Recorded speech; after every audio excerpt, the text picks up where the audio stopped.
All right, Donald Trump's latest Twitter rebuke of an automaker. He threatened Toyota Motor on Thursday with a large border tax if it builds a new plant outside the United States. Now, this comes on the heels of Ford and GM. I want to bring on Chrysta Castañeda. She is a legal and crisis communications expert, and I've talked to her before about Trump. And, Chrysta, when you take a look at what he's doing here, I mean, the fact of the matter is when Trump has a Twitter tirade, companies suddenly have a PR crisis. So if you're a company, how should you respond when Trump pushes you under the bus? Well, with the facts, and hopefully you're prepared in advance. I mean, now that he's done this, I guess it's 3 times, at least on this particular subject, companies that are like them have operations in Mexico, manufacture where they could be manufacturing using American labor. They ought to know that they're next on the list. So be prepared, have the facts, and when the facts come out, generally the companies recover a bit, but by the time your stock drops $1 billion, it's a little late. Yeah, are you better off ignoring him, giving in, or picking a fight with the president-elect? On this subject, I mean, I'm going to have to say you're going to have to decide based on the subject. But on this particular subject, I think this is what got the man elected. Mm-hmm. You know, bringing jobs back to the United States. And so I think it's pretty hard for these companies to run against public sentiment on this issue. We've never seen a president-elect or a president, for that matter, go after so many companies like he is. I mean, it's happened before. I mean, I think it was, Kennedy with the steel industry, but it's rare. And I think this is what Trump talked about. One of the positives in voting for him is he's not beholden to anybody. He doesn't need money. He doesn't need, he'll go after people.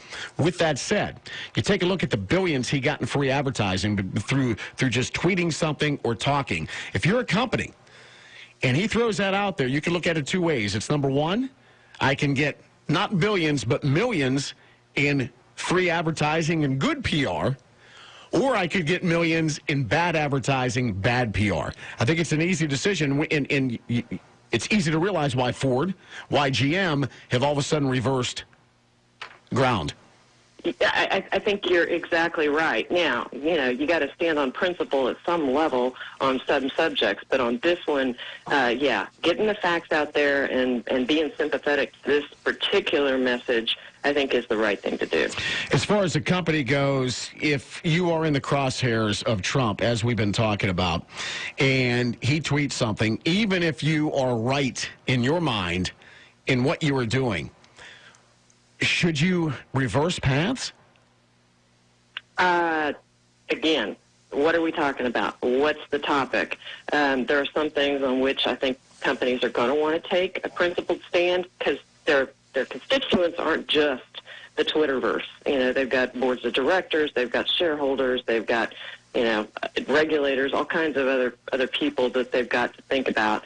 And then you wonder, once Trump actually takes office, is he going to spend time on serial tweets about the same subject and the same company, or is he going to be involved in doing other things? Maybe he will. Maybe he'll stay true to his past form, but, we don't know because he's never had the job before. Well, that's kind of funny. It was my last question for you. How long do you think his Twitter power will last?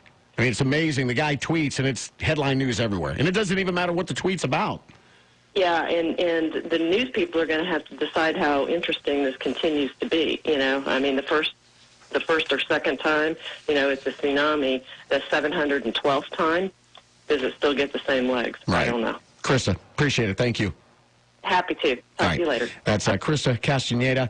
She is a legal and crisis communications expert. Now, speaking of Trump, his son-in-law, Jared Kushner, will serve in the White House as a senior advisor, and that's irritating a lot of people. Kushner will reportedly forego a salary. Why?